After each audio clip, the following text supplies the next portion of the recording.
नमस्कार दोस्तों, मैं आशा करता हूं कि आप बिल्कुल ठीक होंगे। और आज के इस वीडियो में हम बात करने वाले हैं आरआरबी ग्रुप डी में जो बवाल और आंदोलन चल रहा है उसी पर लेकर के।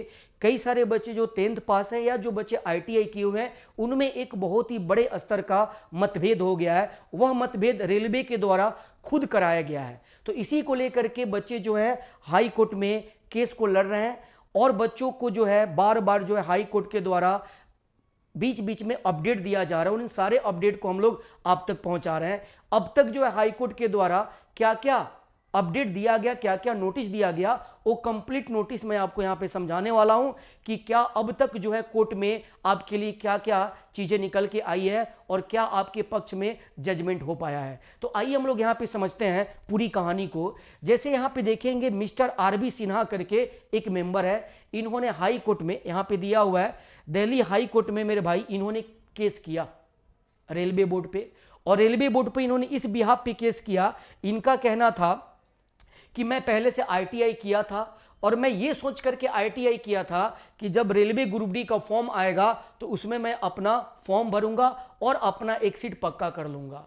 लेकिन ये कह रहे हैं कि जब 2 जनवरी को रेलवे के द्वारा ये बताया गया, नोटिस के द्वारा, डिटेल नोटिस के द्वारा ये बताया गया कि नहीं, अब जो फॉर्म भरेंगे बच्चे वो सभी बच्चे ग्रुप डी का फॉर्म भर सकते हैं। जो बच्चे 10th पास किए हैं या जो बच्चे आईटीआई किए हैं सबको इन्होंने एक बराबर कर दिया। यानी भीड़ की जो संख्या है वो बहुत ज्यादा हो गई। तो इनका मानना है कि मेरे साथ जो है बहुत बुरा हुआ, क्योंकि मैं ये मान करके आईटीआई किया था कि मैं आईटीआई इसलिए कर रहा हूं, मैं एक गरीब विद्यार्थी हूं, मैं आईटीआई कर लूंगा तो मैं एक तरह से रेलवे में जाकर के ग्रुप डी का जॉब ले पाऊंगा। लेकिन जब मैंने देखा 2 जनवरी का नोटिस रेलवे बोर्ड के द्वारा तो मैं बिल्कुल शॉक हो गया और मैं आकर के एक जो है इन्होंने उस पे लेकर के एक कोर्ट केस कर दिया। इनका कहना है कि रेलवे के द्वारा मुझे बताया गया था, करंट में ही बताया गया था 28 दिसंबर 2024 को एक शॉर्ट नोटिस के माध्यम से कि अब जो है रेलवे ग्रुप डी का फॉर्म वही बच्चे भरेंगे जो बच्चे 10th तो पास हैं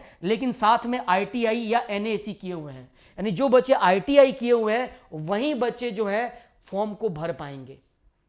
तो रेलवे के द्वारा पहले ही इन्हें आश्वासन दिया जा चुका था कि मेरे भाई अब वही बच्चे ग्रुप डी के फॉर्म भरेंगे जो बच्चे 10th तो पास हैं लेकिन 10th के साथ आईटीआई किए हैं या एनएसी किए हुए हैं।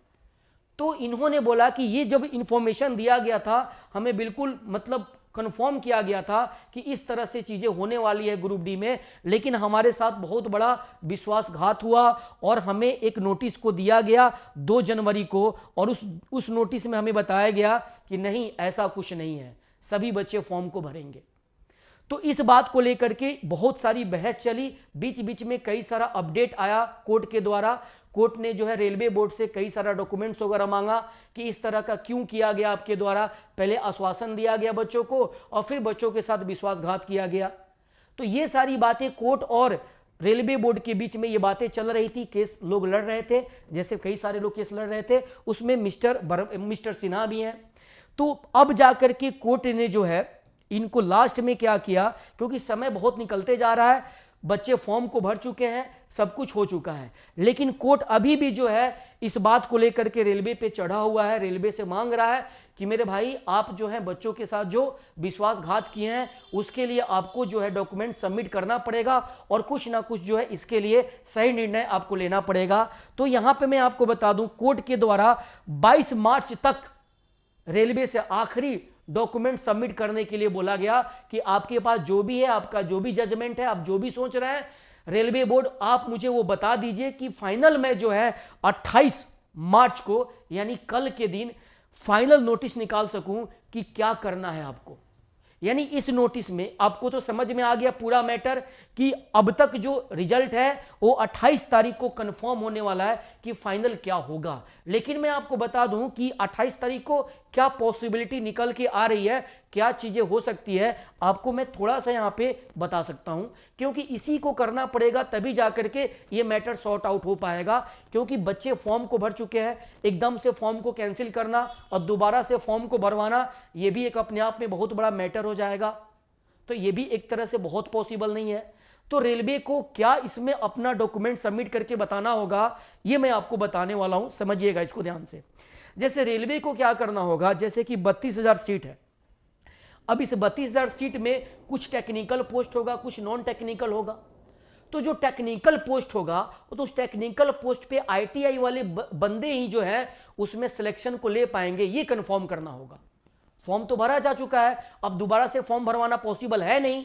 तो यहां पे रेलवे को क्या करना होगा, एक नोटिस जारी करना होगा और उस नोटिस में यह बताना होगा कि मेरे भाई हमसे जो पहले नोटिस में गलती हुई है उसको अब हम लोग क्लियर करके दोबारा ये नोटिस जारी कर रहे हैं और ये बिल्कुल जेन्युइन नोटिस है और ऐसा होना भी चाहिए। उनका कहना ये होगा कि रेलवे में कई सारे पोस्ट हैं जहां पे टेक्निकल बंदों की रिक्वायरमेंट होती है, यानी जो बच्चे थोड़े टेक्निकली स्ट्रांग होते हैं उन जगह पे बढ़िया काम कर पाते हैं। तो उस जगह पे मैं केवल एग्जाम तो मैं सभी से करवाऊंगा, लेकिन मैं जो टेक्निकल पोस्ट है उसमें मैं उन्हीं बच्चों को ला करके फिल करूंगा, रखूंगा जो बच्चे आईटीआई किए होंगे।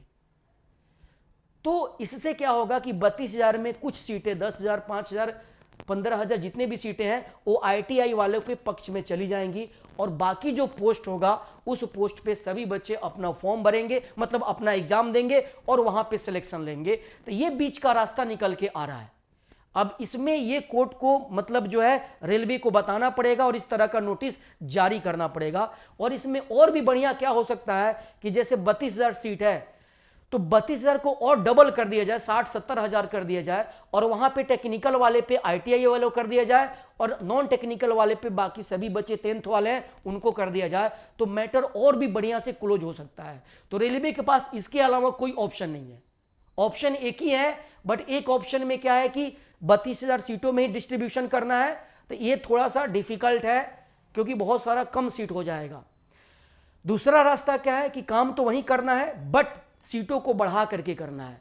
तो आप मुझे बताइएगा कि आपका क्या राय है, क्या रेलवे को डिसीजन लेना चाहिए, क्या ये बिल्कुल सही है मेरा कहना आपके लिए? आप एक बार कमेंट बॉक्स में अपना राय जरूर दीजिएगा। फिर मिलेंगे हम लोग कल 28 मार्च को।